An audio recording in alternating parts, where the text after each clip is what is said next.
This episode is brought to you by the future.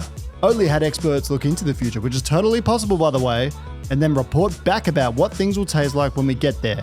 Learn about bold ideas, the dawn of decaf, and the rise of fiber in the Future of Taste report on Oatly.com.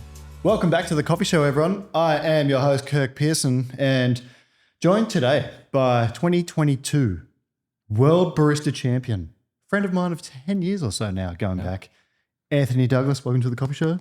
Thank you for having me. It's good to be back. It's very good to be back. I've had a bit of a sabbatical from podcasting myself for the last few weeks. I'm sorry, guys. I've just had so much on. I just physically have not been able to do it. So, but you know what? A big load of work has now been sorted, and we are back to regular programming with the podcast. So I do apologize. I had a little mini holiday, but today we're going to be talking. This is a podcast all about espresso. So if you make espresso at home or at a cafe, I think there's something you're going to get out of this. Stick along and enjoy the journey. So we'll go from sort of beginner to more advanced stuff throughout the podcast, and we'll have some other things to talk about as well, but super excited for this one. First thing I want to do is let you know about our sponsors, some of them. So you got Apex Labs here, and for a limited time only, if you use the code KIRK2026 at the checkout, you can get a 10% discount on your Apex Labs. And in my opinion, if you're not using these to make coffee at home, you are bonkers. It just makes everything so much easier, and the value of it over time is actually really good. Do you use them, Anthony? So I hadn't actually used them for a while, but we recently had Simon on our booth at Hotel X. Yep. And he started putting the minerals through some of our coffee and the way he was brewing it. And I was really impressed. I thought they tasted good. So I think I'm going to try and develop my understanding of how to use them better and see if we can implement them in some way or another. It's one of the most consequential products ever produced in the coffee industry, if you ask me. Because it can be used very well for espresso. And I actually tried to make my own minerals when I was helping Alex prep for the Brewers Cup last year. And you realize once you try and do that the purity of chemicals that you buy, or magnesium, or whatever, from the supermarket, it's not very high. And so unless you have the refractometer pen, it's really hard to get. So solve the problem easier. Just get some Apex. It's very accurate. I think too, compared to other brands that I've seen, I'm not just trying to plug Apex here, but like genuinely, they offer quite a lot of flexibility in terms of how you can approach each coffee, and super easy to use. Like a lot of mineral blends that I've seen is literally just a blend. You control how much of that blend you use, and that's sort of the extent of what you can do with it. But with these, you just add a few drops of some different combinations, see how you like it. Very easy to start developing a bit of a grip on how they work. And if you're someone who doesn't know what the hell we're talking about, these are basically they're mineral concentrates that you can add to water. They're there to enhance the quality of your water, which enhances the quality of your coffee. So, an espresso is 90% water. Filter coffee is 98.5% water. So this is here to improve your water. And we will have some content coming up about that soon. But Apex Labs, you should go to their website, buy some of their stuff, use the code KIRK2026, and enjoy. Apex Lab, rather. I always say the S on the end. They're like, Kirk, it's not Labs, it's Lab. I think I do the same thing. Apex Lab. But anyway, into the podcast now. Anthony Douglas, World Barista Champion, is with us.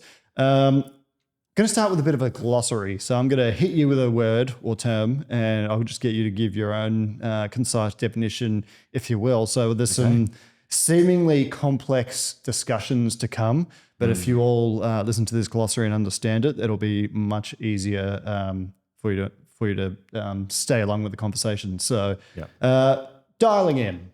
So dialing in is essentially making a coffee taste good through the recipe and how you've set up your equipment. So the grind size, temperature, all that sort of stuff. Yeah, excellent. Extraction. Extraction is pulling soluble mass from coffee. Yeah. So it's what you're extracting from the coffee into the water. Yeah, I wrote down as my little definition here the act of dissolving coffee solids into water. Yeah. So dose. Dose is how much coffee you're using to make a said coffee, whether it's filter or espresso. Yep. Yield. Yield is how much water you're extracting through that coffee. It's usually measured in the weight on the scale. The time. Contact time. Yeah. How long the brew time is essentially. the TDS/concentration. Yep. So that's the percentage of solids, or not solids, but percentage of soluble mass in the solution of water. Yeah. So how much? Well, what is the strength of what came into Exactly of what you've brewed? Yeah. Extraction percentage.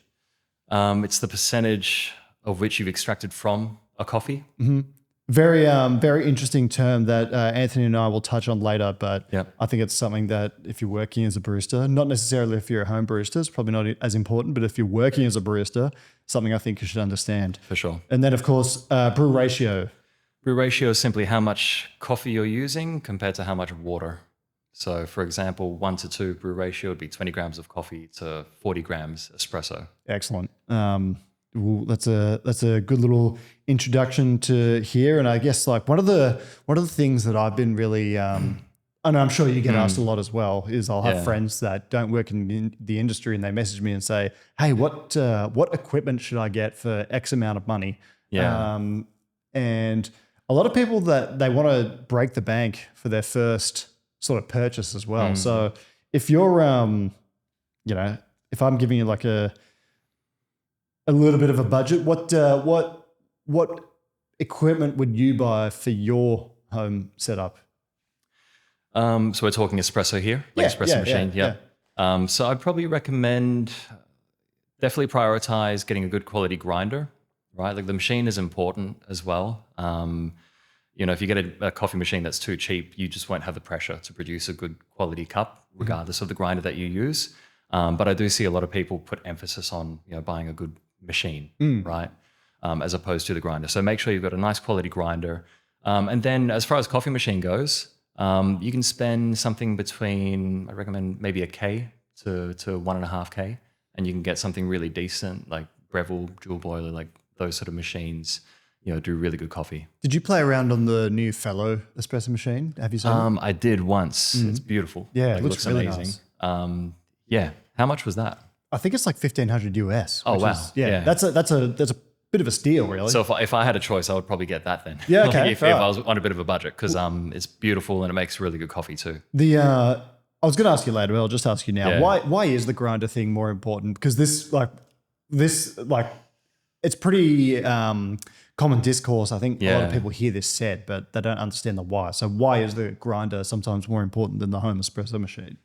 Yeah, well, the way that the grinder actually cuts the grounds, the way they pass through the burrs, the amount of heat that it generates, all has a massive impact, right? So ideally, you're trying to find a grinder that ideally will pass the coffee through nice and quickly without the beans rubbing against one another and producing fines, because that will create more astringency in the cup. And you want a nice clean cut as well. So you almost want the coffee to shatter. What you want to try and avoid is something like the coffee getting hot, bending, as it's grinding, which will always happen to a certain extent, or cutting unevenly. Yeah, and I think that to add to that as well, like the grinder influences one of the most important things of extracting espresso, which is like the resistance of water. So like if you can grind finer and get more resistance, so you get like a stronger espresso, so to speak. Yeah. But like your espresso machine can't exactly work around a certain grind size, right? So like it has to just get what it's given, and it's probably like the most important part of brewing espresso is the grind profile and grind quality. For sure. If it's producing too much fines, you've got to grind coarse to counteract that. You get this under extraction sort of thing. If you're producing too much heat, you lose a lot of the aromatics and the flavor in the coffee. Super important. And I think as well, it gives you more, I guess, flexibility as well as a coffee brewer. Like I was saying this to my housemate the other day, who doesn't work in coffee, but he's got the whole kit and caboodle at home. You can have this versatility. Like for example, if you're using an espresso machine that's got not great pressure, you still actually got the capability to make pretty damn good espresso. You do, through if you've got a good grinder. Yeah. So like for example, if you wanted to make a espresso using filter roast, well then you can grind it finer if you've got the good grinder. use a lower dose, and then Yeah. if your pump pressure's not that great, it's kind of ideal anyway. Yeah, it works out. So you've got like a much better chance of making better coffee Yeah. if you've got, if you've invested more in your grinder, really. For sure. So that's why we do it, folks. That's why we always say That's what this is all about. What was the next question I had here? I often tell home brewers that their coffee grinder, that was essentially what I just asked. Yep. So what's the biggest improvement? Like, say for example, someone's been sort of brewing at home for the last month, right? They just got into coffee a month ago, exploring all these things, learning. Kind of the most exciting part of getting into being a barista. What's one thing that Anthony Douglas would recommend that they could do right now and make their coffee better at home? They've just listened to the Coffee Show with Kirk. Anthony Douglas is here. What's one thing? One thing. So I'll sort of assume that they've got a decent setup to begin with, right? In terms of like the equipment that they're using. If not, that'd be the number one thing. And then honestly, just buying good coffee. It's all about the ingredients that you put in.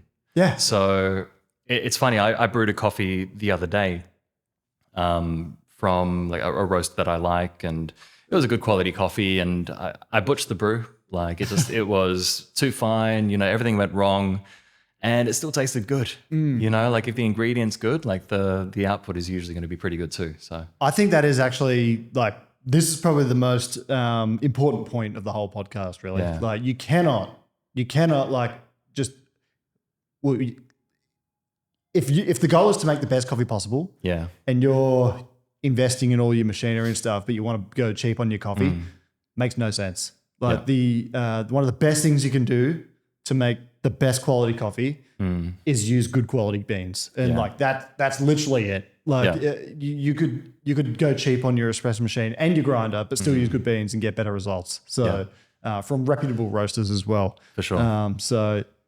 But it's just not many people really understand that, and like take it from the World Barista Champion folks. Like that's like buying the good beans is it's probably the most important thing. Yeah. The way I look at coffee, like coffee quality, is I sort of see it as like top down, right? And every level you're taking quality away, right? So the coffee is really at its best quality, when it's on the farm, right? And then you process it, you lose a bit of quality because we're human and there's variables and things, right?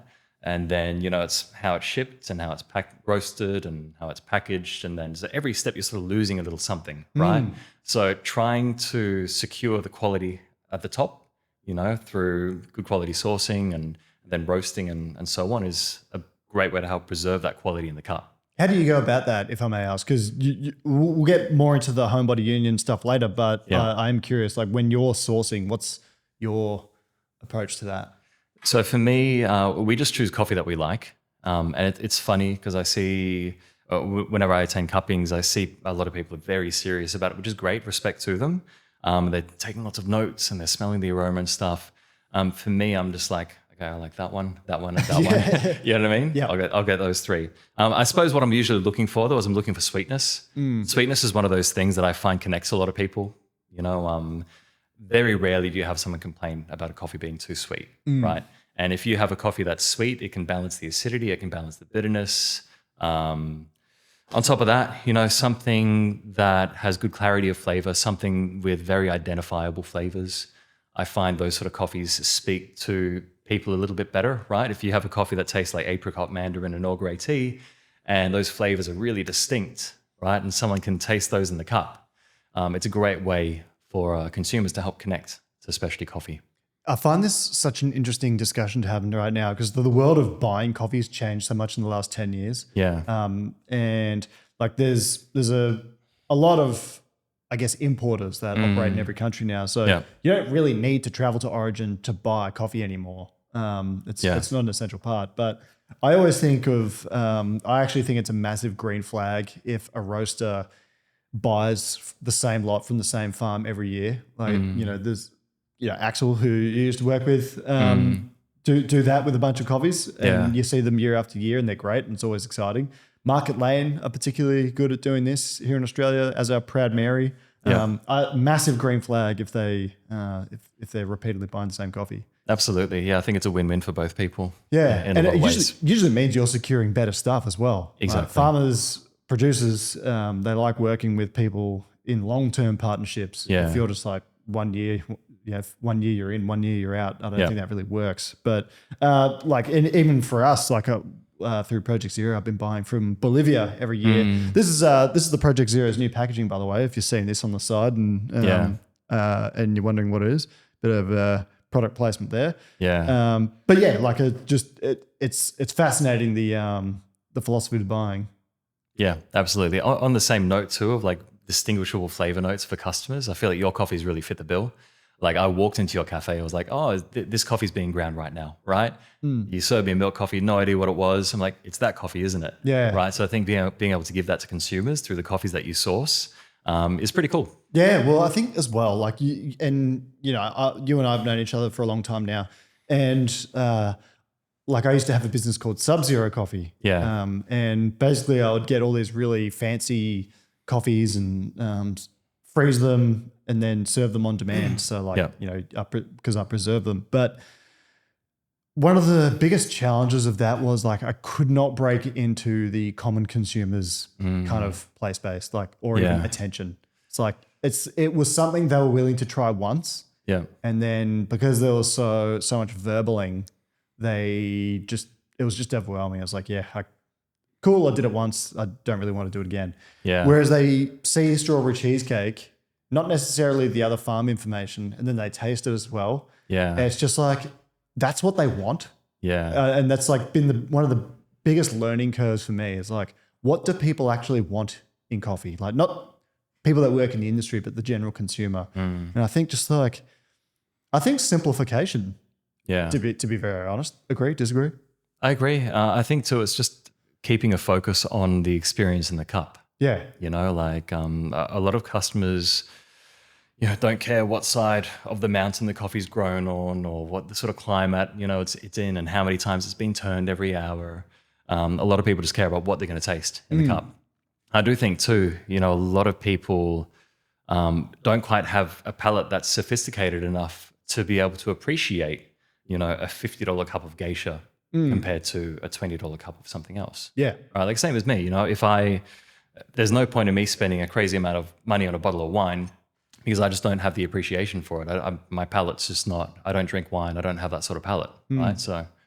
Yeah. And that's not to say that that's not for everyone. Like, exactly. Of course, like if there's people like me or there are home brewers as well that operate at quite a high level to be pretty fair. Yeah. And they do appreciate those sorts of things. Yeah. But I think, for me, stepping back, it's like, this is a blend called strawberry cheesecake. This one's called pina colada. This one's called melon ice cream. Yeah. And I've never had more people, come and want to drink my coffee than now because you can reach so many more people. They tell their friends about it. And it's pretty modestly priced as well. It's like the 90-point experience without the 90-point price tag. And, I like being able to do that. So I always consider coffees like these as good gateway coffees, right? Like obviously at the end of the day, we'd love people to be, drinking expensive geishas and enjoying the whole world of what coffee has to offer. But these are great for getting people in the door, right? And then they can go on and try other things. But it's always a bit difficult for an everyday consumer to sort of jump, to something that may be a little bit above what they're used to. Yeah, no, I totally agree. Yeah. Totally agree. But let's get back to the home brewing stuff now for the beginners. So, you were saying like the one thing you would change is probably like you would encourage people to try would be their buying better coffee. Yep. One thing I'd add in there is, going back to the Apex thing is water. Honestly, if you're making espresso using water from the tap at home right now, and no shame if you are, I do it sometimes, but if you want to level up your coffee, one of the simplest things you can do without having to change any of your techniques is just change your water supply. Yep. And you will be shocked at how much better it gets. Totally. It's like one of the number one easiest things you can do. And my recommendations, you can either buy a big drum of water from the supermarket or get a filtering jug. There's those Brita ones that are pretty good. I actually think there's a big movement outside of the coffee industry, more of a health kind of thing, for people to install filtration systems in their homes. Yeah. I've seen that a lot. Yeah. And so if you're in a position to do that, that's a fantastic idea. Absolutely. And, it'll make your coffee taste better too. Yeah, especially if you're using an espresso machine too, you want to make sure that you are using filtered water. You ideally don't want something straight from the tap, because you can end up with sediment sort of clogging it up and potentially damaging the machine. Yes. You want to know what you're putting through the equipment. Yeah, so let's go a little bit deeper on that. So on the maintenance side of things, what why is it important to have like a pretty clean water supply? Yeah, so you want something, from my understanding, I'm pretty lucky here in Melbourne. I don't need to worry about it too much. Like our water's in a pretty good range. But ideally, you want to use something usually below about 150 TDS. Any more than that, and you can end up with buildup that over time will start becoming a bit of a problem, right? It's lime scale, right? And you'll end up having to descale the machine, and you could have some longer term problems that affect the quality of the cup. Yeah. If you go too low, so I think it's like below maybe 30 TDS, you might end up with some erosion. Yeah. Right. So you'll actually end up with the parts becoming quite damaged and wearing away. Yeah, it's so fascinating because it's like obviously at a microscopic level, like you can't see how like hard your water is. Yeah. One of the easiest things you can do actually, and again, kind of a plug to Apex, if you order, you can order a TDS pen on the website. Yeah. And all you do is just click a button to turn on and dip it in your water, and it'll give you a reading of how hard your water is. Yeah. So you were saying the measurement for water is ppm, so parts per million. Exactly. So if you're between, like you said, 30 parts per million and 150 parts per million, you're probably in a pretty safe range. So you can get one of those TDS pens pretty easily. I think you can get them from pool shops, but I don't know, help out supporters of the pod, go to Apex and buy one of theirs instead. Yeah. That's a really, really easy way to improve things. Yeah, for sure. If you're making coffee at home, let's walk through the steps of making coffee at home now, Anthony Douglas style, right? So someone's listening to this, they want to get a few pointers on how to make their coffee better. I'm just gonna one by one go through some steps here, and you explain what it is that you would do. So when you're grinding coffee, what's the best practice there, so to speak? Best practice when grinding, I use the Time War 78 SSP, so it's the sculptor. I generally have it set to the fastest RPM, because I want the coffee to pass through without producing too many fines. I hand sort the coffee before I grind. I think that's a really quick and easy thing a lot of people can do to improve the quality of their cup. So if you have any beans that look quite yellow or pale compared to the others, they're usually called Quakers. They taste like popcorn. So removing those is like one step you can take. And then always turn the grinder on, run the coffee through the grinder as the burrs are spinning. That can prevent shock to the motor, and it also gives you a more consistent grind profile. Yeah. I always, I'm a big advocate for getting a single dose grinder at home. Yeah. Because you'll reduce the amount of waste and the quality, and you'll increase the quality dramatically. Yeah. Because coffee degasses and oxidizes. So exactly. Let's spend a minute or two on that, Anthony. Storing your coffee well is really, really important as well, because again, if you open the bag and you don't squeeze the air out or something like that, you're going to make it age faster. Yeah. And you can put it in the freezer very easily too, right? Yeah. So give us some stuff on storage. Yeah, absolutely.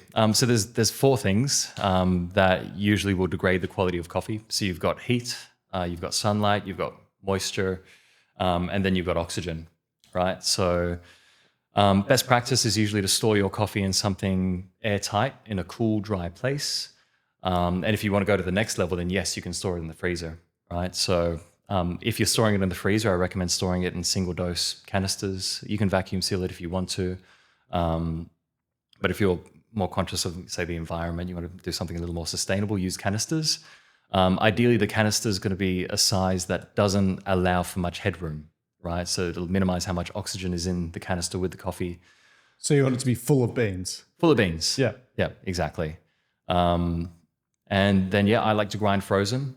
There's another benefit of grinding frozen in that you'll end up with a more consistent grind profile as well, right? So you can, for people will be interested in that. You can grind straight out of the freezer. Yep. Take it straight out of the freezer, put it through the grinder. And what will happen is the coffee, rather than bending before it grinds, as I briefly mentioned before, it'll actually shatter a little bit more. So it'll be a slightly finer grind setting. You may have to go a little bit coarser, but you'll end up with a more even grind size and a bit more flavor, clarity, and sweetness in the cup. Yeah, and we we're talking before about extraction and concentration and stuff like that. Yeah. Like if you're grinding from frozen, like you were saying, it shatters easier, which means you get a better and more consistent particle size. Yeah. And then you actually produce more, like stronger coffee. You're extracting more. Yeah. So it's sure. if you want to go the route of preserving your coffee by freezing it, and then grinding it frozen, that's you're only going to make good coffee. Absolutely. And one thing I might add to that really quickly is if you're not single dosing it, let's say you're storing it in a bag or like a container, the only thing you have to do then is you can't really grind from frozen because then you'll introduce condensation into the beans. So I generally take it out of the freezer if it's in a larger container, let it reach room temperature, and then you can grind it and then put the rest back in the freezer. Yeah. So it's a bit more finicky. So just single dose if you can. Yeah. I mean, if you are using a hopper, you're still very capable of making great coffee. But again, I'm a very big advocate for using a single dose grinder. Yeah. Because chances are you'll also be able to use that to make filter coffee as well. And so while this is a podcast pretty much all about espresso, having that flexibility, that option is always a good thing.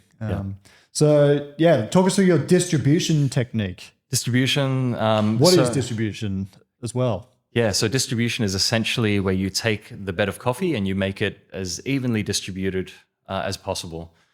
So when you're working with espresso, you're working with really high pressure, and that pressure is forcing water through a small bed of coffee, right? And what will happen is if there's any weaknesses in how that coffee is being distributed, it'll flow faster through the points of lower density, slower through the points of higher density. So you'll end up with a mixture of uneven extraction, essentially.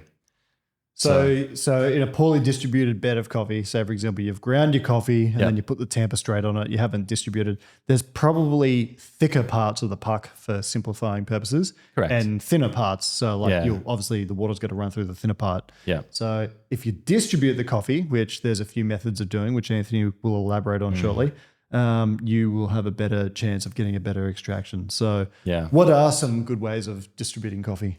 Yeah, so the best way, in my opinion, is something like the autocomb. So using it's WDT, whiz distribution technique, where you're essentially using needles to break up clumps in the coffee and distribute it evenly. Compared to other methods, this is the only one that distributes the coffee both horizontally, vertically, covering the entire surface area. So that's my go-to. Yeah. And that's the A1 method, right? So it's like definitely the best way of doing it, but not just so this doesn't deter anyone listening at home. Like at my cafe, we don't do that. Like we don't autocomb everything. It's not practical. So you're still capable of making very good coffee, but that is definitely the best way to do it. And I'm also a big advocate of people being able to make coffee without the tools as well. Yes. So at home, a lot of times I'll actually distribute without tools just to make sure I'm keeping that fresh. Yeah. And then like you, or palm collapse, you use palm collapse, right? Yeah. So I'll palm collapse, just use the palm of your hand to collapse and settle the coffee as flat as you can. Yep. And that works really well. And there is also the option of stock fleth. Yes. I don't know what the origins of the term stock fleth is, but it's basically using your finger to level it out. I think it's named after a person. I think I remember looking it up at some point. Yeah. I think it was from Northern Europe, if I'm not mistaken. I could be totally wrong. And his last name was Stockfleth. But someone please correct me. Leave a note in the comments if you know. Tamping. Yeah. What is your tamp technique? So my tamp technique, I use a tamper that's a bit of a wider base. I actually have my own tamper with Time More now that we collaborated on. So that is my go-to. It's 58.5 mil. So if you can get a tamper with that little bit more surface area, you'll end up being able to push the extractions a bit further, right? And you get a bit more evenness, a bit more flavor. I generally recommend a spring level tamper. We're all human, so having something that controls the level of the tamp for you is nice. And then I'm a heavy tamper as well, so I tamp with quite a bit of pressure. Just in my experiments, I just find I achieve a bit more sweetness, a bit more texture as well doing it that way.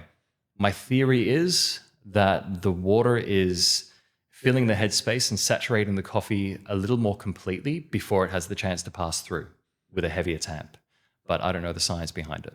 Yeah, right. Yeah, it's just what I think. Yeah, another thing with tamping, like in the industry now, I think it's pretty standard to see a puck press everywhere. Yeah. And there's, I actually think and I'd recommend you've got, I won't tease this later on actually, but Okay. if you, there's a few new options in that auto tamper market, and I've been playing around. This is not sponsored, by the way, with something called a chino art. And I don't know what it is, but they've got like this different coating on the actual tamper itself. And after like 10 or 15 uses of the puck press, I usually have to clean it. I'm pretty used to that. It's a first world problem. Yeah. But this chino art, I swear to God, I never have to even touch it. That's great. It's so good. And You said it's automatic. it's automatic. Handle in and Yeah, it's got a touch screen as well, so you can play with the depth, how many times it'll actually tamp in a function. It's got pressure up to like 40 kilos or something. Yeah, so if you're listening to this and you're wanting to get a good tamper for a coffee shop, strongly recommend the chino art. Yeah. Really, really good. It's good to see some competition in that space because I feel like, the puck press is dominated, and for good reason. It's a great product. But the chino art, fantastic. Cool. Sounds good. Would recommend to you as well. Extraction. We touched on this a bit before. So when you're extracting your coffee, what are you doing at home? So at home, I've been doing a lot of experimenting recently. So I'm sort of going down the rabbit hole of like flow profiles and things like that. I've got a decent at home, so that's been cool to play with. So maybe should I do two versions? Please. Yeah, okay. So if I'm working on just a typical La Marzocco, I might lower the pressure a little bit. I generally like around 7 bar-ish. I use a 20 gram BST basket. I might dose around 19 grams of coffee and then yield about, say, 45, 46 grams in about 26 seconds. I used to like updose quite a lot and pull a much tighter brew ratio. And I enjoyed it. It tastes great through milk, but I noticed that not a lot of our customers are accustomed to that level of strength. So I've been playing around with ideas as to how can I create espresso that is still espresso, but it's more palatable for a lot of people. And so how are you doing that? So at the moment, so I'm playing around with some filter papers from Barista. Okay. Yeah. So Timor is actually releasing a new espresso basket, like a high flow. Right. So it's got 2,000 holes, very quick flow. What that means though is that you can end up with channeling, right? If you grind too fine or if you don't use filter papers. So I'm using a thicker paper on the bottom. I'm dosing around like 16.5 grams of coffee, yielding, filter paper on top as well, just a thin one, and that diffuses the water, so it passes through a little more evenly. I'm yielding about 45 grams of coffee to 48 grams, so it's about a 1-to-3 brew ratio in around 16 seconds. Interesting. And I'm using a flow, so it's quick flow at the beginning just to saturate, and then it's about 4 milliliters per second throughout the rest of the extraction. So I guess it's probably close to a turbo shot. Like you remember that when that was, that paper went out with Chris Hendon, and that became quite a big thing. It's probably similar to something like that. This is a really interesting discussion actually, because I think there'd be some people listening to this that are wondering what the hell we're talking about. So let's unpack that. We're going back to what we mentioned in the glossary before, brew ratio. So for an espresso, a brew ratio of 1-to-3 is quite long. Pretty long. Yeah. And I think this is one of those discussions. Again, one of my housemates, he purchased a bag of filter coffee, and he's been making espresso with it. Yeah. And one of my suggestions to him was actually, if you extend your ratio and perhaps lower your dose, you'll get much, much better results. Because it won't be as intense of an espresso because you're adding extra water. You've got a bigger brew ratio. It's going to be more diluted, so your TDS will be lower. But it's that style of making coffee for those of you at home wondering what we're talking about. Brewing from a smaller bed of coffee, but extending the amount that's in there, using a filter roast, so it might taste a little bit more acidic than usual if you brew it at the same parameters. But if you brew it longer, then you're diluting it more and you're balancing out the flavors quite well. Yeah, exactly. I think too. There's a few like positives to doing it, which is why I want to explore. So number one, you use less coffee, right? So less cost. If you've got a bag of coffee at home, let's say you've spent a lot of money on a really nice Panama geisha, right? You don't want to be putting through 22-gram doses. Yeah. I know a lot of people probably wouldn't even put geisha through the espresso machine, but I'm one of those people. So I do it too. yeah. So I'm using a lot less coffee now. Even if the extraction isn't perfect, it's still a lot more palatable. So you've got a much larger window in terms of which the coffee actually tastes good, right?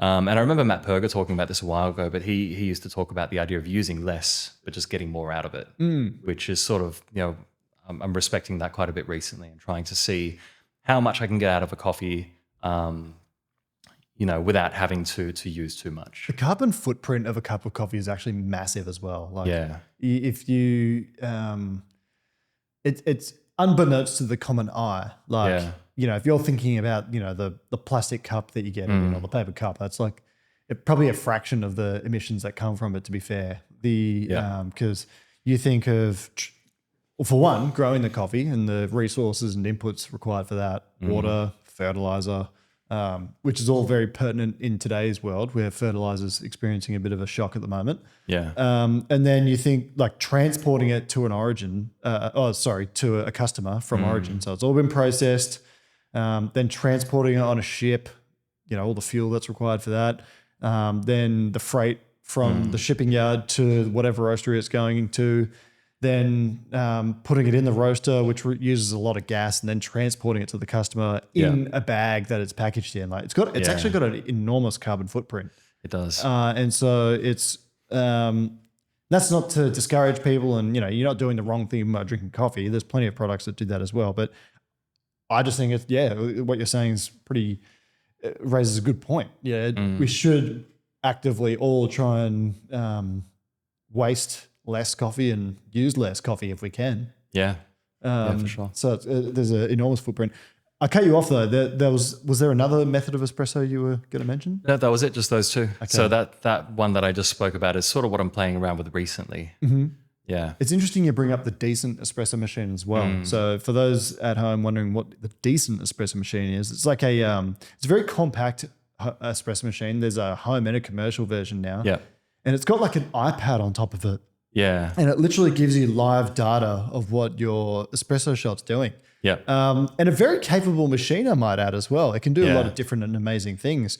There's a coffee shop in Melbourne called Core. Yeah. We Are Core. And they actually can use their espresso machine to make what I thought was a pour over, so a filter coffee, but they can do it at a really high level by just... One of the best filters I've had in Melbourne, like recently, was a filter from Core through the Decent. Very good. It makes no sense. Yeah. Well, I mean, it makes a lot of sense, but like it's contrary to a lot of things we learn as baristas, right? And so this is something I love about how when coffee shops do things differently. Yeah. Some people get frustrated by a lack of standards in coffee, which I kind of understand, but I also love how different places do things differently, right? Yeah. And it's one of the cool things about being able to go to different coffee shops. I think that's what makes it special, right? It'd be really boring if we were all doing the same thing. Yeah. It's so vanilla. But if you're, I would definitely encourage anyone that's listening to this to at least try using a Decent or look it up on YouTube. It's a very fascinating way of making coffee. Yeah. And even when they make conventional coffee, it's like espresso, it tastes fantastic. Steaming milk. What's your technique? I feel like this is the one where it probably requires the most amount of practice to get good at. The whole steaming milk side, or perhaps pouring as well. So what's your tips for the home brewer on steaming milk? So I think this is one of those things where we spoke about equipment at home, right? If you go below a certain price for an espresso machine, the steam mod is usually one of the first things to suffer, right? In terms of like the loss of pressure. So make sure you have a machine that has the ability to actually push some milk around the jug. But when it comes to steaming milk, I keep it pretty simple. Ideally you want to use milk out of the fridge, so it's nice and cool. For beginners, that helps as well because it gives you more time to steam the milk. It heats up slower, so you have more time to integrate it, right? So you end up with a better result in the end. And essentially for me, I lock the spout of the jug against the wand, position the wand directly in the middle, make sure it's half submerged, and then tilt it to the side. So in the middle, half submerged, tilt to the side. Having it half submerged will just make sure you get the air in at the beginning. So you want to get the air in as quick as possible without being too aggressive, and then spend the rest of the time breaking down the bubbles in the milk. And on top of that, the milk has to be spinning from top to bottom. You don't want bubbles tumbling around on top that aren't being integrated into that whirlpool. And there's more and more products that are coming out that are kind of suitable for, pardon me, for this as well. There's a brand called, I think it's called Subminimal. Yes. And they've got this automatic milk foamer thing that I really advocate for because I can at my shop, I can't drink milk coffee that's not been made using the Uber milk anymore. Because what that machine does is it automatically dispenses milk, but it doesn't add any additional moisture, which is just a big ding ding for like milk coffee. But this Subminimal thing, I forget what the product's called anyway, but you can put milk in it and it'll foam it and rotate it and heat it and won't add any moisture as well. So that's another one. And the way it actually cuts the milk and cuts the bubbles in the milk, for me, actually results in a much better texture as well. Like it does wonders. And I suppose there's going to be people who don't really connect the idea of your steam being the introduction of water into milk. But depending on the machine that you use and how dry the steam itself is, you can end up with around 9 to 15% water being added to a jug of milk. So you're turning your full cream into light milk pretty much? Exactly. Yeah. It's, I think that's one of the biggest hacks for making your milk coffee taste better is doing a method like that. Also, people can use a French press, I gather. So like you can microwave your milk and just froth it in the French press. And, it's an older code, but it works. I believe they used to do that at Maruyama Coffee in Japan. Okay. So when I went there, one of the staff actually explained to me, we didn't use the machine. We just used the French press. I was like, that's fascinating. That's pretty cool that you can do that with such a cheap piece of equipment. Yeah. So you could literally buy some pre-batched espresso from me and then go and, froth your milk for pretty cheap and you're done. You got a world-class coffee at home. Absolutely. So pouring, this is probably the one that people like, people eat with their eyes these days, Anthony. So, everyone wants to be able to pour some gangster latte out. But where are you starting with your pouring? So I like to pour in one go from start to finish. I just find, for me, it just helps elevate sweetness and, bring up flavor, the way I like it anyway. It's all subjective, right? But I think making sure the milk is integrated. So once you've steamed the milk, it's that foam is constantly wanting to separate from the milk itself, right? And I think one of the biggest mistakes I see with home baristas or beginners is that they don't swirl the milk right up until they're about to pour. So the very last thing you do before you pour is swirling that milk, keeping it integrated. And then when you pour, I break it up into 2 phases. Phase 1 is where you're creating the canvas and you pour high and slow, right? And then phase 2 is where you want to create the latte art, whatever it may be, and you go low and fast. I think too, like if you focus on creating a good canvas and creating good contrast between milk and coffee, even the simple stuff looks really good. So you don't have to worry about learning super complex patterns if you don't want to. Yeah, and it's also something they really do need repetition with as well, right? When you're practicing, like you're not going to crush it from day one. I kind of liken it. Did you ever drive a manual or drive stick when you were younger? My first car was stick. Yeah. So like it's really hard when you first start to transition the gears properly. But then it just becomes automatic later on. And I would liken latte art to that in a way. So it's like it ends up just becoming second nature. You need to get the feel, but tilting your cup as well. I used to say to students, like, it's similar to pen to paper. You don't get ink on the paper unless the point of the pen touches it. Now you're not quite touching with latte art, but you want to get it nice and close because that's how you actually draw. So having that down there as well is important. 100%. I think too, just like learning anything, it's just about isolating variables. Like pouring a coffee will be, say, like a 10-second window, right? And a lot of people try to do everything in that 10 seconds and it's like, it's like, first just try and focus on bringing up a canvas, or just try and focus on, controlling the stream, and like lock in those variables first and then move on to latte art. Just focus on one thing each time. It is important to making your coffee taste good as well, right? Like if you just pour it all in a big blob, you'll still taste coffee, but it can, might get a big sip of foamy milk at the start, so it's not as balanced. Yeah. So some people say that, I'd be interested to know your opinion on this. A lot of people say that latte art's not important, and I disagree. I think that if I go to a shop, for example, if I put myself in that scenario, and I get presented with a coffee that's got exceptional latte art, kind of tells me this is a barista with skill, takes pride in their work. It's usually a pretty good indicator that, in my experience, this coffee's going to taste good. Would you agree with that? I completely agree. I think it's an indicator of skill. Doesn't have to be anything too fancy. It just needs to be executed well. And I think too, especially for everyday consumers, they judge with their eyes. You mentioned this earlier today, right? So for them, they look at a good quality cup in terms of latte art, and they see that as a sign of quality. It's all about perception at the end of the day. Pre-batched, for example, right? The way you're doing it at your second store, it looks great. You've set up a really nice system for it. You're trying to focus on how it may be perceived by people and how you can create an experience, through that product. Yeah, and it's with the pre-batch as well. Like, you can still get pretty good latte out through that. Like, yeah, you can. It's different. It's not as if you're doing a freshly made shot, then you've got the canvas and I think the correct term is elasticity of having that, so you can draw much better latte out. But I totally agree. Is there anything else you want to round off this sort of beginner section with, Anthony, that we haven't discussed? Like, if you're making coffee at home, World Barista Champions here. While you're here, if there's any other hot tips you've got, lay it on me. I think it's just a matter of staying curious. Just approach things with a sense of curiosity. I feel like I've actually learned a lot more about coffee since winning the WBC than I did leading up to it. And a lot of that because it's funny, when I won the WBC, I went through a bit of a slump, because I was like, oh my God, I'm not going to train anymore. I'm not going to learn about coffee. Like, this is where it stops.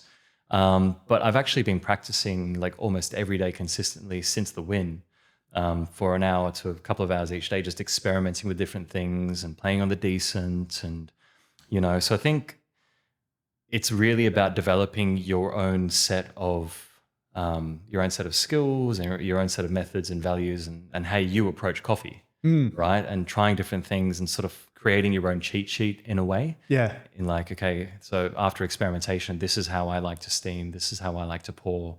I like to tamp like this. Yeah.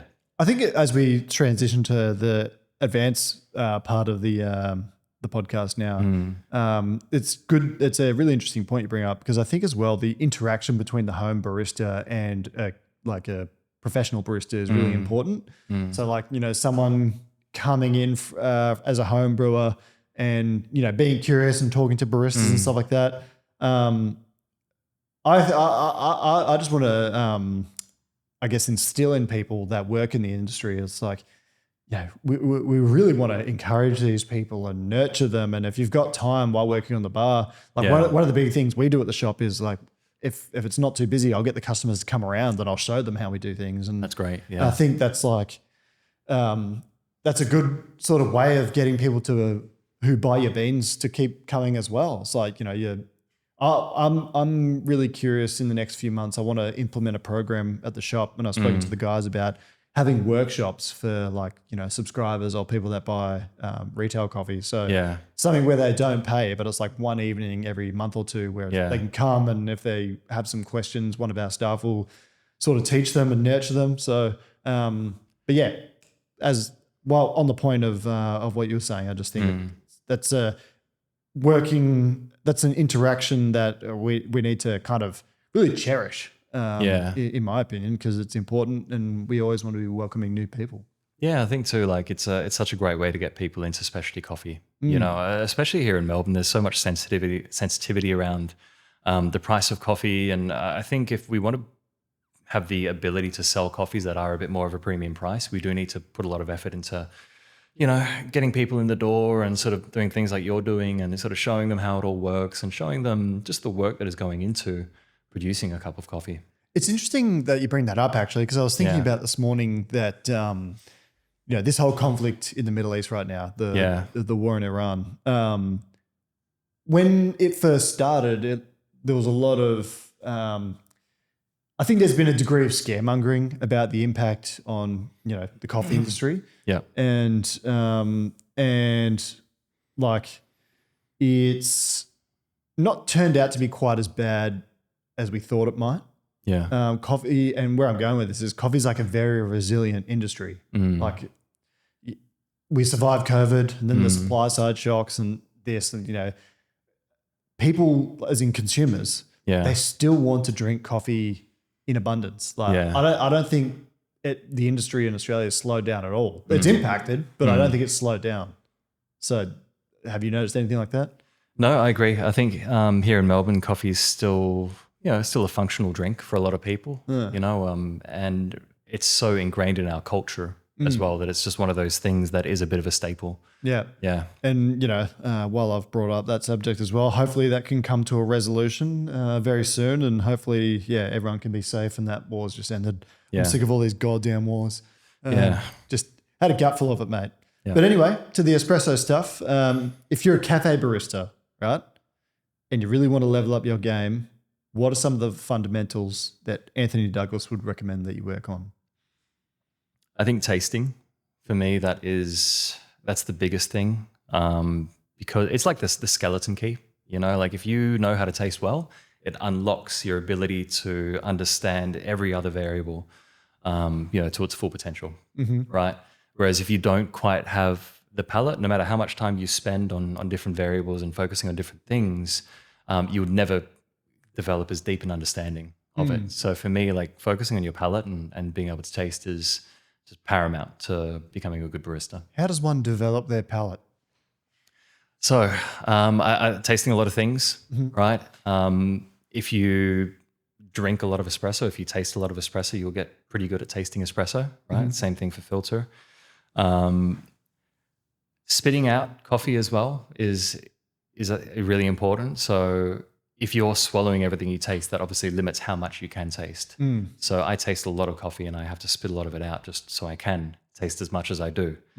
I think too, one thing that I'm approaching recently is kind of mindfulness and how, like what's actually going on through my brain as I'm tasting coffee.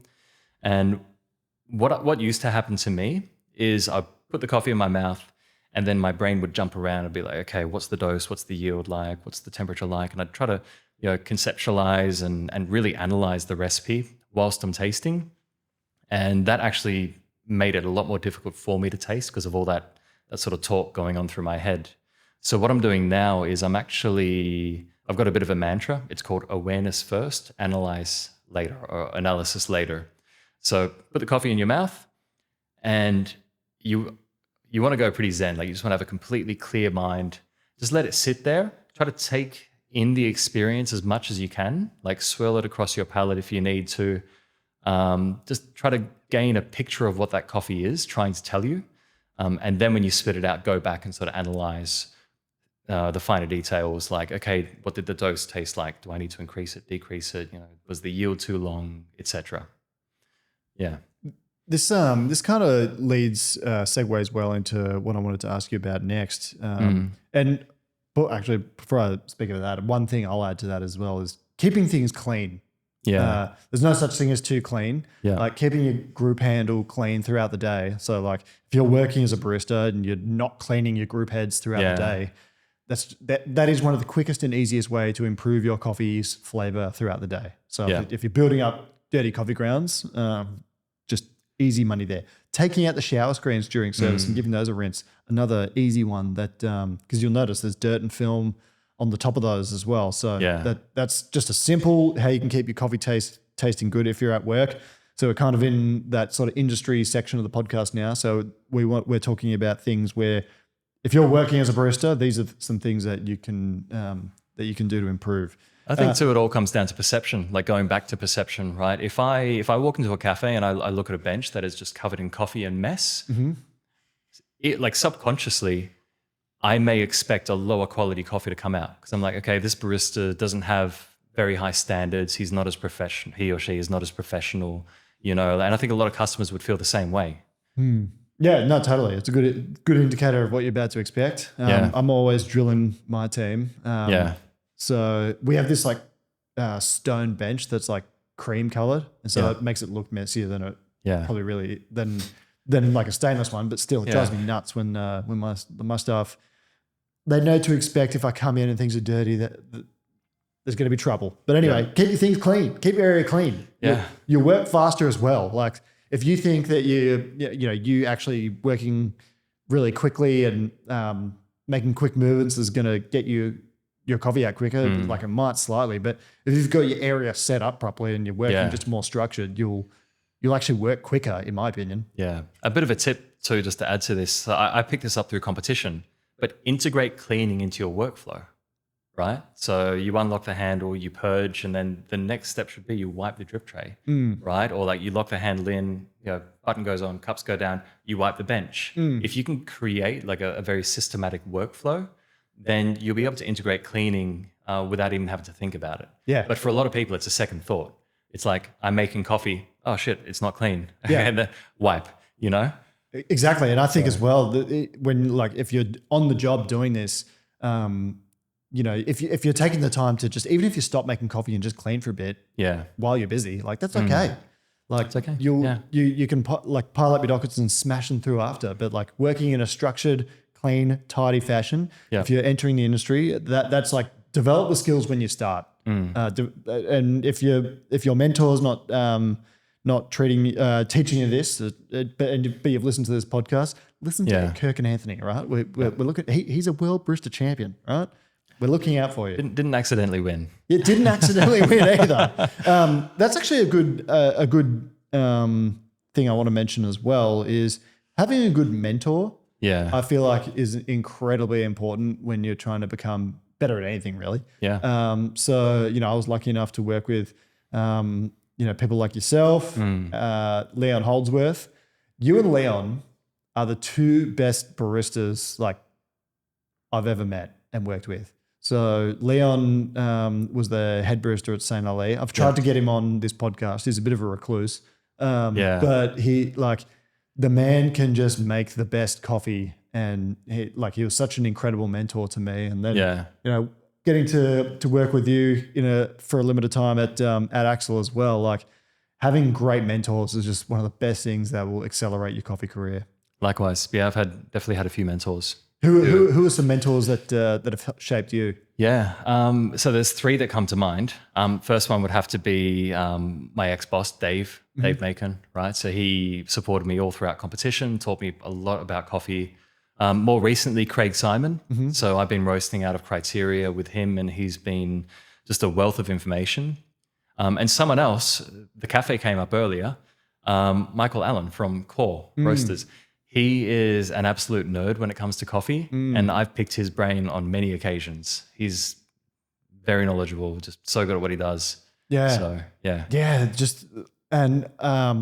someone internationally I always harp on about on this podcast, Ben Put. Yes. Like he's just like, in terms of barista skills, he might be the GOAT. Like he's up there. Like he just incredible knowledge from all these people. So if you're fortunate enough to have some good mentors and people that'll give you the time of day, that is again one of the best things that'll help accelerate your career. For sure. What is the value in learning and understanding refractometry? So how to use a coffee refractometer? Yeah. So I don't use it so much anymore, but I did towards the beginning of my career. A refractometer will be able to tell you two things: the strength or the TDS of the coffee and the extractions, how much you've taken out of the coffee. And every single decision you make in the coffee recipe in terms of the variables you affect will affect both of those things as a byproduct, right? So I think it's a good thing to develop an understanding of. And for me, where I found the most value in using it was in improving my technique. So essentially, if you keep all variables the same and the only thing you're trying to improve is your technique, in most cases, you should see an increase in TDS or an increase in extraction percentage because you're getting more out of the coffee, under the same variables, right? Yeah. It's extracting more evenly in most cases. So I used it a lot for competition when I was playing around with distribution, finger distribution, stock fletting, autocomb, things like that. So as you tried different ones, you tested the TDS for each of them and saw variances? Yeah, I did. Yeah. So I would create a bit of a table, and then I'd extract a series of handles with one technique or a series of handles with another technique, and then sort of compare, find out the average TDS, and it helped. Obviously, I'm tasting it, and I always go back to flavor, but it helped give me some numbers behind what I was actually tasting and what the results were. And this is a really good point you raised, because I don't think there's a tremendous amount of practicality in using a refractometer on your espresso every single day. Yep, I agree. However, at the beginning of your barista career, if you're learning how to use a refractometer and it basically is a tool that tells you it gives you the information to be able to do things better. Yeah. So let me play out a scenario. You're getting a coffee using 21 grams in, this is to drink as an espresso, and you extract out 44 grams. And it's just tasting a little bit metallic. A refractometer will give you, let's just say, 9%, right? 9% concentration. If you were to try that same coffee, but the only thing you changed was your dose, right? So you went down from 21 to 20.5. And you extracted it still to 44, most people wouldn't understand that coffee is actually going to be stronger.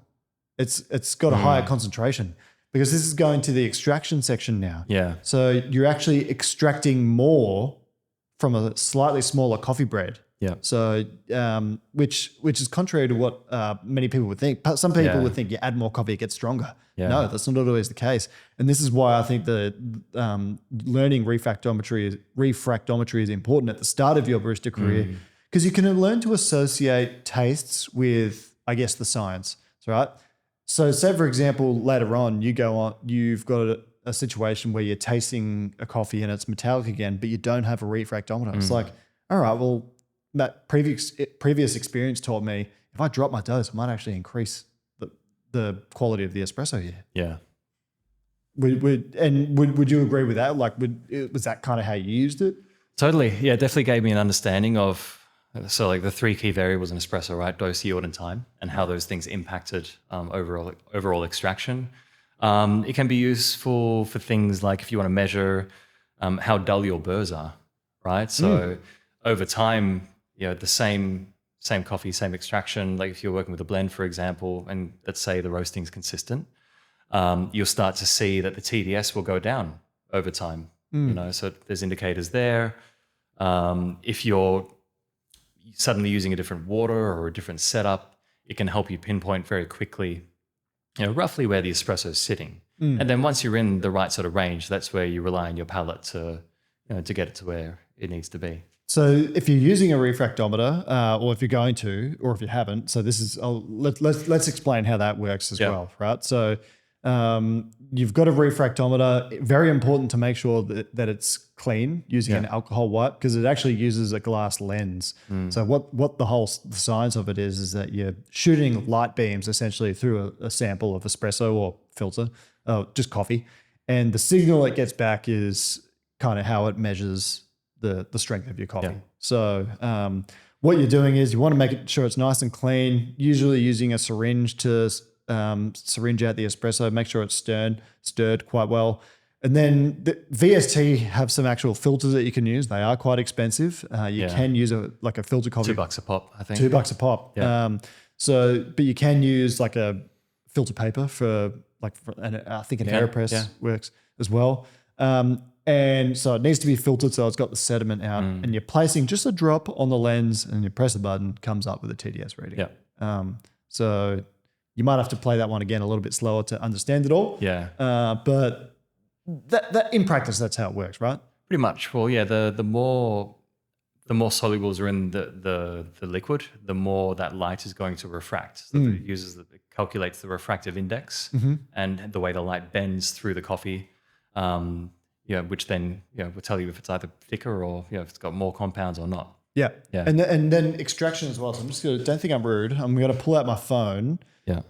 So if you want to calculate the extraction percentage, it's a very easy formula. So write this one down. So it's your yield. So how much? So let's use that scenario before. So 44 grams divided by your dose, which was 21 grams. And you're going to multiply that by the TDS. So what did we say it was? 9% before? Yeah. Hypothetically. Yeah. That's an extraction percentage of 18.85%, which for an espresso is okay. Yep. I would say ideally you want to aim for like 20% plus. So let's go, and just to explain how we want to get that increased extraction using the method before. So now let's go 20.5. Right? So you've got a smaller number. You're dividing it by 44 still. And let's just say the espresso concentration increased to like 9.2. Should we go there? Sure. Times 9.2. Bugger that up actually. So you went the wrong way around. Yeah. So 44 over 20.5 times 9.2. We're at 19.74. So we increased by almost a whole percentage point. Again, because what the refractometer would likely tell you is that the espresso got slightly stronger and you're dividing it by a smaller number as well. Yeah. So I think this comes back to, I mentioned before that I use it to tell the evenness of an extraction. And essentially the more evenly you extract the coffee, the more you're going to get out of it. So that equation that you just went through is essentially telling you that at a lower dose for this particular coffee in this particular setup, you're extracting it more evenly than if you were using a higher dose. So I think that's where the information comes in really useful. Yeah. So I know this is a dense subject for everyone, so I'd encourage you to sort of rewind and play back through that section. But again, remember the formula. Yield divided by dose multiplied by total dissolved solids concentration, and that will give you your extraction percentage. That is something that I want you to go back and practice as soon as you can. So in whatever city or part of the world you're at, if you have that opportunity, it'll benefit you greatly. And you know what? I'll one up you here. I've been making a little bit of content on my personal Instagram lately. So I'll make some videos on this to try and explain it as well. Yeah. So I think too, like if you're looking for a refractometer, VST is the standard. It can be a little bit expensive, but there are cheaper options available. I think D-Fluid has a pretty good one. They do. That's that's reasonably accurate and much more affordable. The gold standard is definitely the VST one. Yeah. And to go back to what we were talking about before, using wanting to use less coffee to make more coffee, right? Yeah. When we opened our shop, and people who regularly listen to this podcast will know that we do a 25 gram dose for our coffee at the shop. But we do it a single shot into an 8 ounce cup. So usually in Melbourne, most cafes use like a 20 gram dose and a double shot. So for an 8 ounce cup. Even worse, a double ristretto. Double ristretto. Yeah. So it's like you lose that balance as well. And but we assessed, well, if we used a refractometer and we calculated different extractions and how that can work, we might be able to reduce how much coffee we use. Yep. And this has been something that saved us tens of thousands of dollars a year because we're using so much less coffee. So again, using refractometry and the understanding the science, it'll benefit you in making better coffee in the bar. Yeah. And it could be a practical solution to actually saving you a lot of money going forward. So what's sort of what I'm looking into as well. Remember I mentioned I'm playing around with really low doses at the moment, and that sort of setup because it's going to cost us less and it allows us to not put as much money onto the customer. So yeah. And this is also an interesting thing with the pre-batch as well, because I made you a milk coffee before, and I know you don't drink a heap of coffee. Like you'll have a couple during the day, but you're not gluttonous like me. And instead of in the future now, I can probably just make you a 10 mil coffee. 10 mil, like you could have made you something half the size. You would have drank the whole thing. Yeah. And it's probably more suits the portion that you like. Yeah. So that'll be something interesting going forward that we can kind of play around with as well. For sure. I'm looking forward to doing that. Why is good quality milk important, Anthony? So I think when I look at milk, I look at it from 2 points of view. So number one, how does it taste in the cup and how does it interact with the coffee? And number two, how easy is it for you to use as a barista? Like how does it perform? How easy is it to texture? Once you texture it, does that foam structure actually hold or does it fall apart pretty quickly, right? So we drink a lot of milk coffees here in Australia. And yeah, I think having a milk that performs well, that's a given. That's, you want that. But also help showcase the flavor in the coffee whilst highlighting the creaminess and the sweetness that you get from the milk is really important. I just want to give a shout out here to Australian dairy farmers actually, because in coffee we champion coffee producers a lot, and rightly so. Yeah. But I think we don't do it for milk producers, and in Australia in particular, most of our coffee is coffee with milk in it. Yeah. So shout out to the Australian dairy farmers out there who are currently doing it tough with the supply chain disruptions, and then we regularly experience drought and stuff like that here as well. So you're all such an important part of what we do here, and I think we should be appreciating what our dairy farmers do a lot more, because they really support the coffee ecosystem here in Australia, and they do such hard work as well. You got to milk the cows twice a day, and there's no days off either. Like you have to do it, otherwise you'll make your animals sick. So shout out to Australian dairy producers, because the work you do is world class and it's very hard as well. So we see you. Yeah, being lucky enough to travel across the world means I get to experience lots of different milks from different countries, and I always miss Australian milk. Regardless of where I am, it is so hard to find milk that is to the level that it is here in Australia. Yeah, so we're very lucky. And if you're going shopping and you're seeing milk in the shops, support the smaller guys. It's worth it. Like pay the extra $2 for milk. Like that's one of the things. Like we should preserve our world class dairy industry. And we have some of the best cheeses here, have some of the best milk here, have some of the best cream and all that sort of stuff, butter as well. So I used to work as a milkman, as a lot of listeners to this podcast know. So I've got a really big appreciation, and obviously I lived on a farm growing up as well. So I spent some time on a farm. So it's really hard work, and there's levels to it. There's some dairy producers are far better than others. I think too, like if it's a really quick way to level up your coffee at home if you do drink milk coffee. So you mentioned water. Milk is it's the other side of that, right? If you drink milk-based coffees. So buying a few different bottles of milk and just trying it with your coffee and then choosing which one you like. So I suppose if I had any milks to recommend, I'd probably recommend Riverina, right? They do a great job.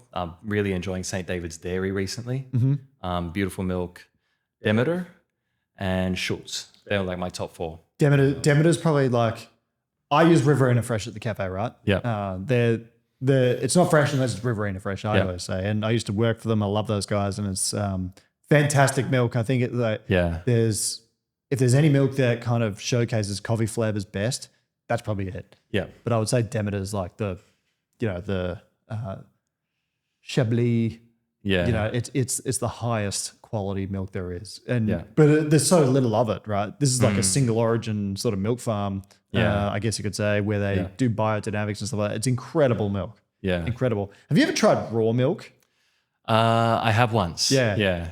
It's illegal here in Australia, but it is. Yeah. You can if you know the right people, you can get it. You know a guy who knows a guy? I know a guy that knows a guy, but it is fantastic. Like it's good. Yeah. When you have a cappuccino with one, it's life changing. I didn't try it with coffee. I just had like a sip of it by itself, but I was curious. Oh my goodness. Yeah. Fuck it, I'll say it anyway. I served it in competition one time. It was unbelievable. Yeah. It was. I'm not doing it again, but it was really, really good. Nice. Got good scores as well. That is why you should invest in good quality milk, whether you're at home or in a cafe. Like it really helps. If I walk in and I see supermarket branded milk like Coles or Woolworths, best believe I'm walking straight out. For sure. Another good indicator of whether the coffee's going to be good at a place or not. Yeah.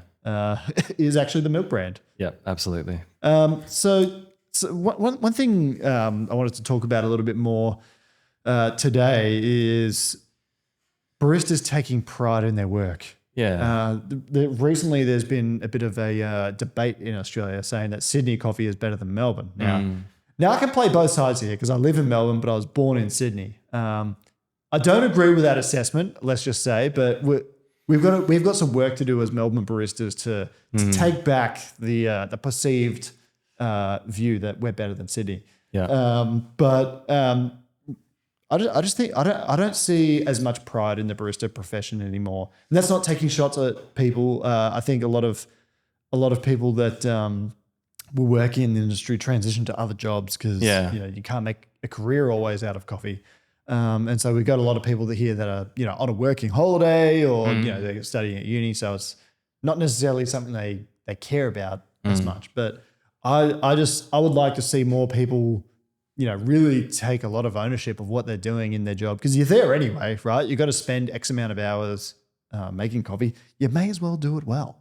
Yeah, exactly. Not just for the customer, but for yourself and your own fulfillment too, right? Yeah. But this is something that I'm really big on. Take a bit more. We need to take a bit more pride in the job. And obviously, it's something I do every day because I've got my own business and incredibly proud of. But I try and teach all the staff as much as I can. Try and get them as curious about things as well. You want baristas to be curious and be able to showcase what they can do too, to a certain extent. But I'd love to see us take that back because I feel like before COVID in the Australian industry, if you were the head barista at Axel and Hawthorne, it carried a lot of value. Yeah. When I was the head barista at St. Ali, it was a very esteemed position. Yeah. And I just don't think people are as hungry to do those jobs anymore, which I'd like to see us go back to. Yeah, for sure. Me too. Because there's a lot more coffee shops and some of those businesses have grown. So they've got a lot more stalls and stuff now. But I just really feel like we've got to. I want people to go back to just really appreciating their job and putting a lot more pride into their work. Just because it'll making the espresso recipe taste better, making sure it's presentable, interacting with the customer a bit more. Having a bit of flavor in the personality. You don't want. I think. One of the saddest things about the barista profession is we've earned this moniker of, hipsters that are, short or blunt and don't want to talk to you as much. And that's something I think we need to iron out. Absolutely. So anyway, that's my 2 cents on that. What do you think the coffee industry could do to that end to make that sort of thing easier? So what can we do to better make coffee a career? Where would you start? Well, I think it stems from the top, so I think people like yourself sort of encouraging curiosity, within the staff that you have and, really rewarding people for trying different things. And I think a lot of people, we're at a point now where we can use tools and recipes to produce a pretty good cup of coffee, right? And I feel like a lot of people are sort of cruising at that level. Whereas in the past, at least when I started coffee, there was so much development to be made. We didn't have the automation. We really were forced to have that passion and to grow and improve ourselves. Otherwise, the cups that we put out just wouldn't be good enough, know? So I think definitely encouraging your staff and sort of encouraging that passion. I think too, the more that you do that, the better an experience they'll provide to the customer. And then I think customers will be more willing to actually spend a bit more money on their cup of coffee. I think right now it's pretty hard for cafes to justify charging more money for coffee. Yes, I know there's a lot going on within the world now that's increasing our costs, but without providing a more valuable experience to the customer. So I think we've got a lot of work to do there. And I think if we focus on that and focus more on the experience side of things, then I think there will be more opportunities for baristas to have a career in coffee and to even potentially elevate the barista position, to one that, is a little more nuanced and is a bit more involved and is more than just hitting buttons on a coffee machine. I think this is an excellent point you raise because again, listeners to this podcast would probably have heard me say this before. I actually think the role of a barista, the value of it in society is increasing now. Yeah. And I think it will increase exponentially in the future. Yeah. You know, with the like technology and AI and you know, having Optimus robots or whatever in the future, like how much, if in a society where that it's abundant, right? Where you know, you see AI everywhere, it replaces so many jobs or whatever, and you've got Optimus robots that do our cleaning for us and stuff like that. Imagine yourself in that world and then going to a coffee shop and getting served by a real human professional barista. And you know, a lot of people might probably are interested in hearing that coming from my mouth because I'm the guy that does all the pre-batch stuff and I like systemizing a lot of things. But I actually really value the slow bar experience as well. Yeah. And I truly in my heart of heart think that the value of a barista will only become higher in the future because of things like that. Yeah. We share exactly the same opinion. And I think too, as I mentioned before, the fact that we have people in the industry trying different things and doing pre-batched and some people are automatic, that's what makes everything in coffee so special, right? Like if we were all doing the same thing, you know, there's nothing special about it. But the fact that it can be expressed in so many different ways, I think will increase the ultimate perceived value. And I think too, as you mentioned before, the more automation there is, there's going to be more people who will appreciate the artisanal side of coffee making. And it actually makes me think of like Japan. You know, you go to Japan and visit some cafes there, and a lot of the cafes that I've been to are very into the artisanal approach. You know, and there's a lot of value, and people spend a lot of money at cafes like that. You know, and I see that becoming more predominant in the industry. Yeah, well, I'm with you 100% there, and I'm interested because before as we were walking to where we are now recording, you were telling me about some other places that you think are making fantastic coffee around the world now. So where do you think some of the best like cities in the world for drinking coffee are these days? Yeah. So I've spent a lot of time working in parts of Southeast Asia, right, as well as other parts in the world, but mainly focusing within that part of the world because there's definitely more appreciation for what we do there. And yeah, cities like Shanghai, you know, Seoul, South Korea, Busan, South Korea, they're doing an amazing job. You know, they produce incredible coffee experiences in the cafe. Thailand, Indonesia, you mentioned Vietnam, that's another good one. Like they're all really starting to grow. Like they're absolutely like booming at the moment and putting out some really impressive coffees. Have you got like a top 3 or 4 cities in the world that you reckon? Yeah, definitely I would say Shanghai, probably number 1. And then I would say Busan in South Korea, number 2. Maybe Thailand, number 3. So you reckon Shanghai is making the best coffee in the world now?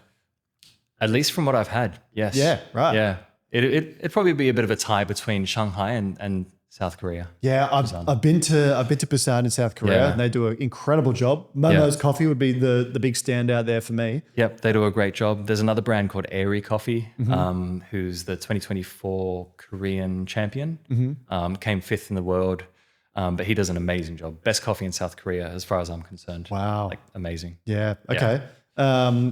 Yeah, it was interesting to hear you say about Shanghai. We had George Peng Zhang, who was the reigning World Brewers Cup champion. Yeah. Did an incredible job. And you mentioned Indonesia there as well. I went to the World of Coffee in Jakarta last year. Were you there? I was there, yep.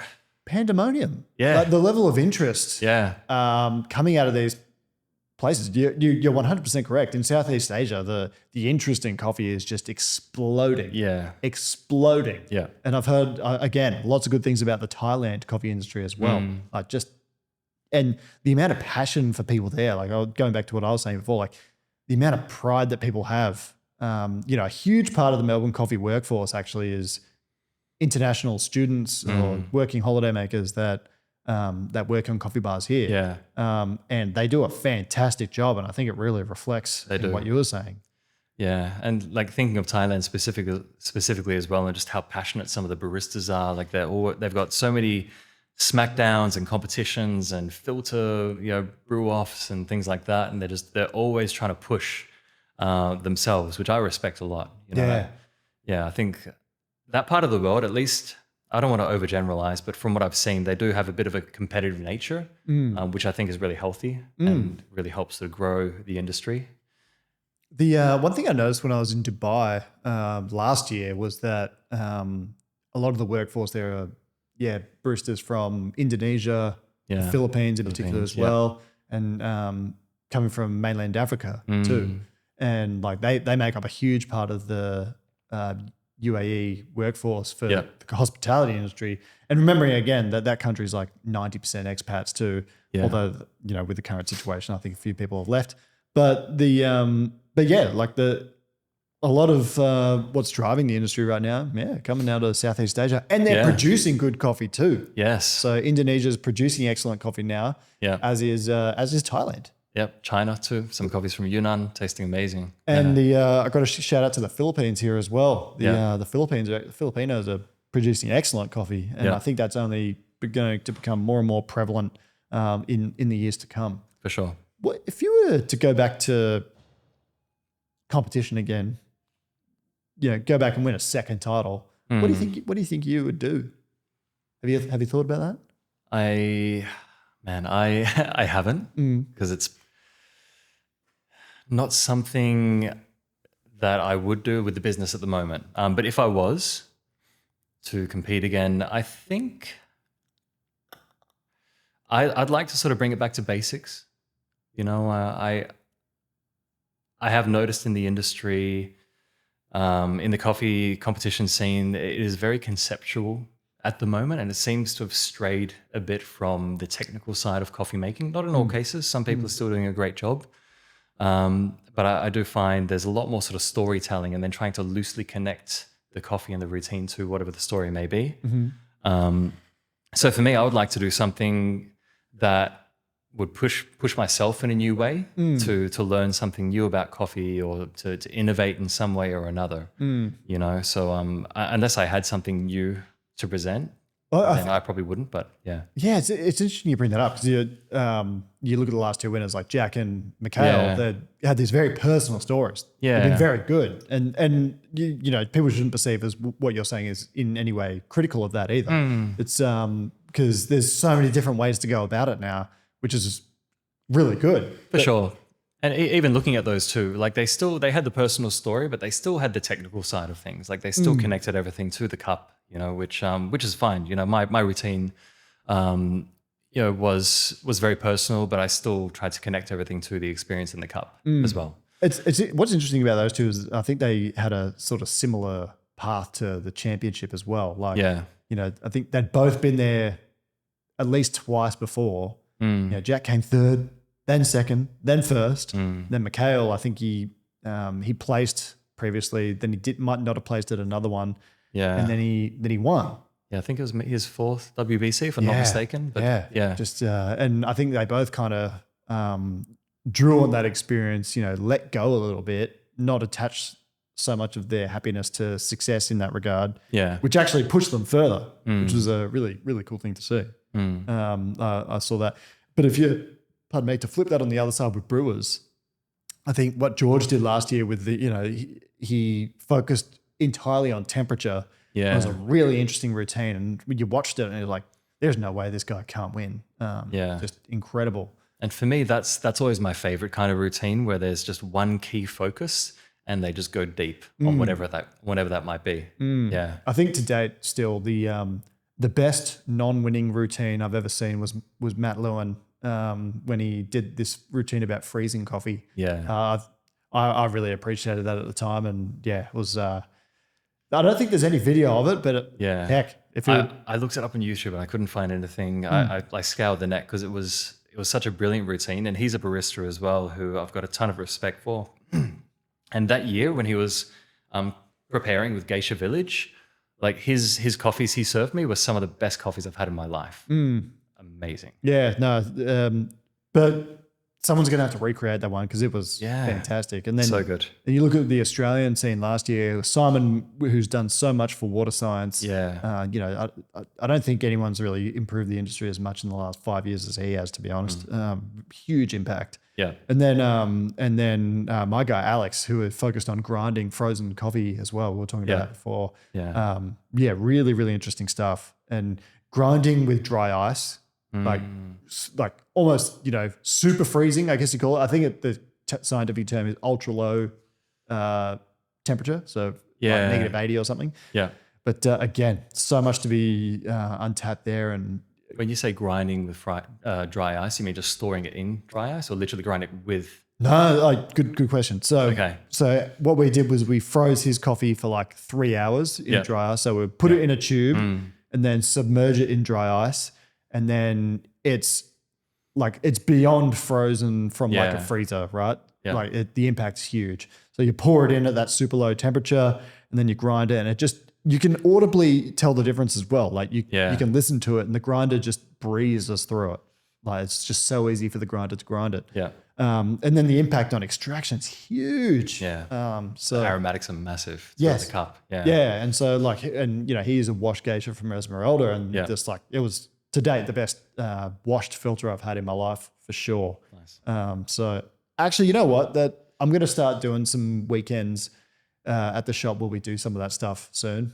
Some comp coffees and just freezing and stuff like that. Yeah, some ultra low freezing because we're fitting out a little filter bar that we're doing at the moment. So that just reminds me we've got to do it. Yeah. But speaking of which, can we break some news on the pod about what you're about to do? Sure. Got some breaking news for you. Yeah. So I've mentioned this casually to a few people, but we're opening our first cafe as Homebody Union. Yeah. So the World Barista Champion, one of the World Barista Champions that lives here in Melbourne, is opening his own cafe, and you're going to get to try it. Yeah. That's awesome. So as much as I love traveling and doing trade shows and things, and we're still going to do it moving forward, my favorite thing has just been to work in a cafe and work behind a coffee machine and deal with customers. So it felt like the right next step for us. So we found a site in Fitzroy. So it is 91 Moore Street. If anyone's familiar with Hector's Deli, it's on the same street, but just across Brunswick Road. Excellent. So we're going to all get to be able to go and try a coffee made by the World Barista Champion. Yeah, most likely. Like I'll still be doing some events and travel here and there, but I plan on spending a lot of time in the cafe. And what's like the concept? What do you want? What are you hoping to achieve with it? Like this is what I love about cafes. Everyone's got like a different way of doing things. What's yours? So we just want to showcase and celebrate coffee. We're going to be very heavily coffee focused, right? So a coffee only menu, and essentially I'm going to try and bring the experience I've gained over the years through competition and my own training, just to try and provide high quality coffee experiences to people. You know, so we're planning a more of a slower style of service. We're thinking quite hard on how we're going to convey information and convey experience to the customer in a way that hopefully does the coffees justice and just creates an interesting experience for people. We're so spoiled here in Melbourne. Yeah. Got a World Barista Champion opening a coffee bar. So I love that. No, and congratulations to you on taking the next step. I really look forward to being able to come in and park myself in your bench and just sit there and guzzle coffees away. It's going to be great. That's the plan. Yeah, we want to be a space where people can go in. They know they're going to get a good cup of coffee. They can chat to the barista. They can nerd out. We are planning on, like you said earlier, sort of doing workshops and things, and really just trying to help people connect better with specialty coffee. And so what will that be called? The cafe? It'll just be named after our brand, Homebody Union. Why do you call it Homebody Union?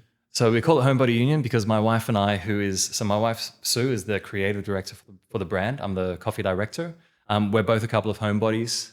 And we also originally started the brand with the intention of connecting to home baristas and just the general consumer, right? As much as we love baristas and we'd love for baristas to come and visit our cafe and enjoy our coffee, our goal is really to try to connect specialty coffee with the everyday consumer. I think that's like something, we really need to do better as an industry, Well, like we're constantly improving at it and getting better, like I will say, but like that's got to be the goal of everyone really, like getting, just connecting more with the broader public.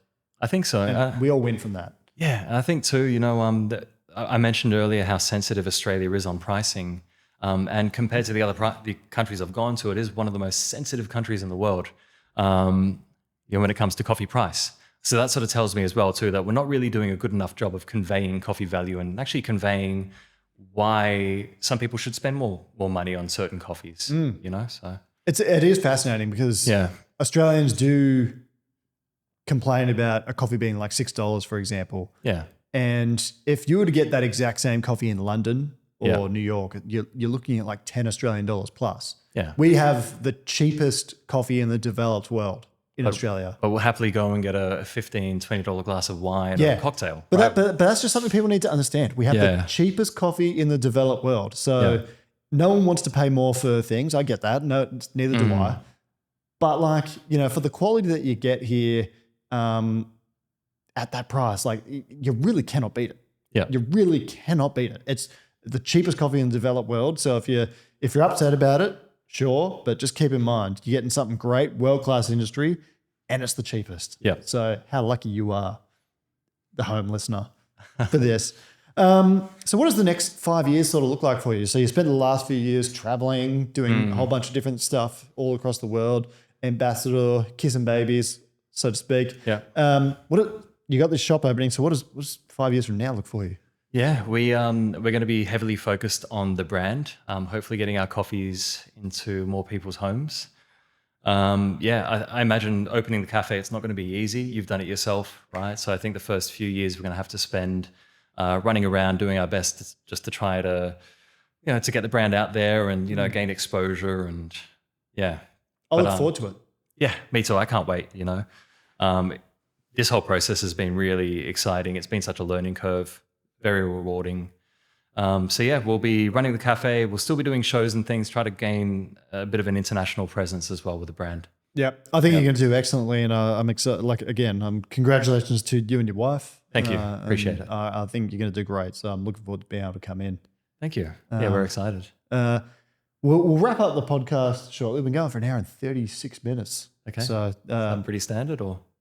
Usually a bit longer, but it means we're having fun. You know, cool. This has been excellent and great value for anyone listening. But we'll wrap it up in a moment. But I usually ask if each guest nowadays if you have a question for me. So have you got anything you want to ask Anthony? I do have one thing that I'm curious about, and you may be sick of this topic. You know what's coming, right? Was the content with you and Jack online premeditated in any way? No. And I'll explain why, because I saw Jack post about it. I was like, oh, okay, cool. Gained a bit of heat. And then I think you posted something afterwards. And then I saw you post a video together, like making up. And I was like, so this is where it was going. It was a marketing stint. Oh, well. That's what I thought watching it. But I thought I'd clear it up with you and see what the case was. No, it was real. Okay. And, you know, like it's actually been a really good learning experience for me as a human and a friend. Because obviously when he posted that, I was really upset and made that known. And it's like, it's perfectly fine to have that opinion, of course, in hindsight. There's just, you know, I just probably would have appreciated a phone call first. That's what I thought might have happened. Yeah, well, no. But I wasn't sure, so but, you know, like he called me the next day and I didn't really feel like talking and stuff like that. But anyway, but I think as well, we like he called me throughout the week and was just, you know, look, sorry, you know, and I was sorry as well for how I reacted. And it's a good, we decided we'll both leave our content up that we made because then, you know, you can all go back and look through it. But, you know, me and him are friends of like 10 years. Yeah. And, you know, it's just like you don't want to, again, for both of us, I think neither of us sort of come away from that looking better. And it was just a good lesson for all of you to learn. It's like, you know, just communicate with your friends a bit better. You know, for me, it's like I've been sort of at war with a fair few people on the internet lately. Not like at war, but, you know, people cheeky and stuff like that. Got into heat. Yeah. Yeah, but like I kind of just am looking forward to getting back into, you know, being a coffee person and not being like this whole pre-batch thing, like I think it's got a lot of legs, right? Yeah. I truly believe in it. And like you had a coffee before that was pre-batched. What do you think? Brilliant. Yeah. I think it's definitely one of the best milk coffees I've had recently. I think too, in terms of consistency, like you can't beat it. You know, you are putting out the most consistent milk coffee in Melbourne right now. But it's like it can be done, right? Like I'm a big believer in science and repeatability, and like it really can be done. Like systemizing that sort of part of your shop. And for me, whereas like most of what we do is make people lattes. Yeah. Why wouldn't you? Why wouldn't you try and improve like what is 80% of your workflow? Like why wouldn't you try and make it quicker? Like, and it can be done really well. And sometimes I go to that shop where we do it all pre-batched, and I try the coffee there and I enjoy it better than the other shop. Yeah. And that's not to say that I'm going to go get some, El Diviso, Sidra and pre-batch it. Don't do it for everything, but I want to like expedite a large flow of what we do so we can focus on doing the other stuff, the pour overs and stuff like that we do as well. So I don't know. I just don't want people to think that long term that I'm a pre-batched and pre-batched only guy. Like it's a big part of what we do, and it's what I'm mostly known for now, but it is it's an option of service that everyone has from now on. Yeah. And honestly, I think the greater impact in the future is probably at home, like sending people doses of espresso home.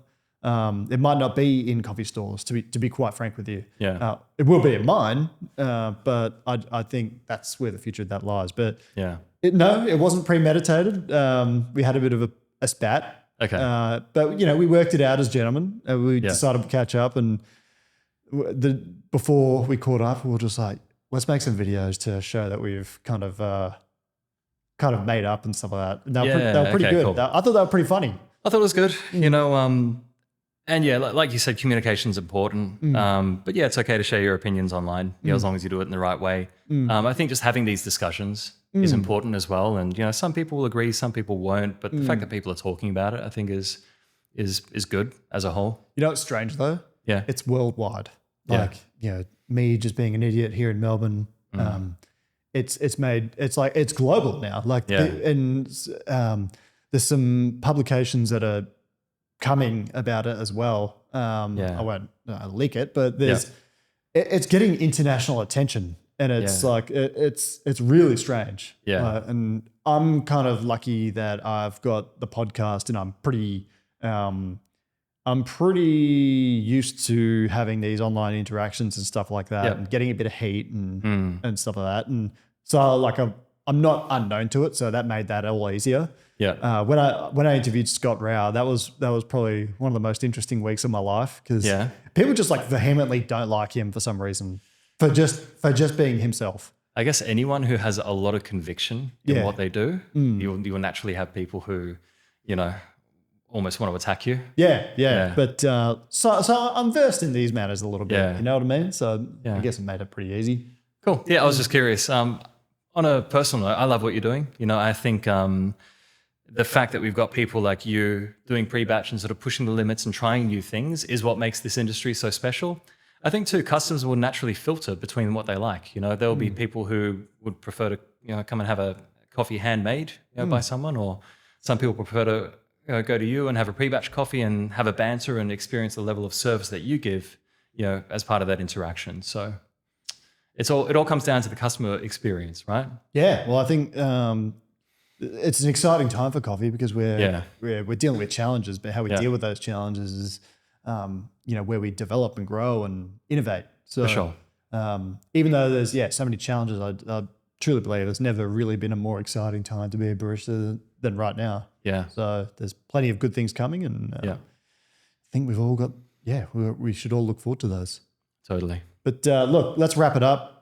Thanks so much for coming on. I really appreciate you accepting the invitation to come on again. This is the third time I think I've interviewed you in my life. It is. Yeah. No, it's always a pleasure. It's always fantastic. So if someone wants to get some Home Body Union coffee, how do they do that? Yep. So they can visit our website, homebodyunion.com. We ship worldwide. There's a few countries we don't ship to at the moment, just due to logistics and different tariffs and rules and things for each country.